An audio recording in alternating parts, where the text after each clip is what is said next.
হঠাৎ করেই ঝড় বৃষ্টির মধ্যে বেরিয়ে পড়লাম মেলার উদ্দেশ্যে। ঝড় বৃষ্টি যতই হোক মেলা তো যেতেই হবে, আর মেলায় গিয়ে কি কি করলাম কি কি খেলাম সবটাই তোমাদেরকে শেয়ার করব। চলো তাহলে ভিডিওটা প্রথম থেকে শুরু করা যাক। তো আমি রোজকার মতো রেডি হয়ে গিয়েছিলাম শুট করব বলে, কিন্তু দেখো গাইস কি বৃষ্টি পড়ছে, আর তার মধ্যে এই বৃষ্টির জন্য আমার জুতোটা ছিঁড়ে গেছে।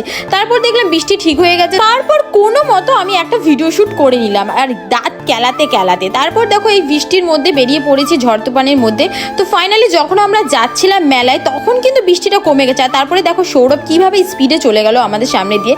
এই যে মেলা, এটা ছিল বীরনগরের মেলা। বীরনগরের মেলায় হঠাৎ করে চলে গেলাম, বৃষ্টির জন্য হয়তো ভিড়টা কম হয়েছে। আর সেখানটা আমি আগের বারও গিয়েছিলাম, একটুখানি ঘুরেছি। আর ছোটোখাটো মেলাটা হয়, মোটামুটি হয় আর কি, ভালোই হয়। এই মেলাতে কে কে গিয়েছিলে কমেন্ট করে অবশ্যই জানাও। তারপর আমি ভাবলাম যে আমার ক্লিপগুলো সব ভেঙে গেছে, মানে সব কটা ক্লিপই প্রায় প্রত্যেক দিন একটা করে ভেঙে যাচ্ছে, তাই আমি একটা ক্লিপ কিনে নিলাম। তো সেটাই ডিসাইড করছিলাম যে কোনটা কিনবো। আমি আবার বলছিলাম যে কোনটা কিনলে বেশি ভালো হয়, তো তারপরে আমি এটাই কিনে নিলাম। দেখো এই কালারটা তোমাদের ভালো লাগলো কিনা, এই কালারটা আমার কাছে অনেকদিন ধরে নেই। তারপর দেখো মেলার মধ্যে থাকতে থাকতে কারেন্ট চলে গেছে, আর কারেন্ট যাওয়ার পরে শ্যুট করতে করতে আবার দেখি কারেন্ট হুট করে চলে আসলো। তারপর মেলায় আসবো আর কিছু খাবো না গাইস, চলে গেলাম খাসির মাংসের ঘুগনি, মানে মোটে 20 টাকা, আর অনেক বড় বড় পিস দিয়েছিল খাসির মাংসটা আর কি। তো আমার তো বেশ ভালোই লাগলো। আর সৌরভ বলছিল খাবে না খাবে না খাবে না করে, যেই মুরগির মাংসটা মানে খাসির মাংসের ঘুগনিটা দেখেছে ওর লোভ লেগে গেছে, ও খাবে। তারপর বলছে কি আমিও খাবো, তারপর ও খেলো।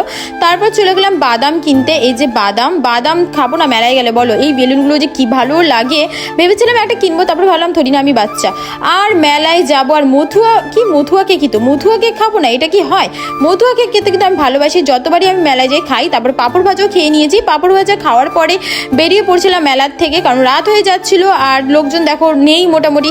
আর ওই মেলার থেকে দুটো লোককে পুলিশ নিয়ে গেল মদ খাচ্ছিল বলে। আর দেখো সৌরভ কোন ভাঙাচুরা ভাগাড়ে দিয়ে আমারে নিয়ে যাচ্ছিল বাড়িতে, বললো তুই তো বাড়ি যাবি, চলে এই রাস্তা দিয়ে শর্টকাট হবে। কিন্তু রাস্তা দিয়ে শর্টকাট বলে কি হবে, ভয় লাগে না গাইস বলো? তো ভিডিও ভালো লাগলে লাইক শেয়ার কমেন্ট আর সাবস্ক্রাইব করে দিও। Tata bye bye.